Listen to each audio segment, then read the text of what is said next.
बोलिए शिव शंकर भोलेनाथ की जय हो। बहुत सुंदर भजन है जो मैं लेके आई हूँ। अगर पसंद आए तो इस वीडियो को लाइक करना और चैनल को मेरे सब्सक्राइब करना और कमेंट्स में हर हर महादेव जरूर लिखना। चलिए शुरू करते हैं और कहेंगे क्या कि हम चिट्ठी लिख रहे हैं अपने भोले जी के नाम और किस तरह से।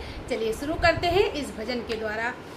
वो चिट्ठी भोले जी के नाम लिख दो, गौरा मैया को प्रणाम लिख दो। चिट्ठी भोले जी के नाम लिख दो और गौरा मैया को प्रणाम लिख दो। बोलिए शिव शंकर भोलेनाथ की जय हो, गौरा मैया की जय हो। चिट्ठी भोले जी के नाम लिख दो, गौरा मैया को प्रणाम लिख दो। वो चिट्ठी भोले जी के नाम लिख दो, गौरा मैया को प्रणाम लिख दो। चिट्ठी भोले जी के नाम लिख दो, गौरा मैया को प्रणाम लिख दो। वो चिट्ठी भोले जी के नाम लिख दो, गौरा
ये भजन आपको कैसा लगा कमेंट्स करके जरूर बताना। राधे राधे।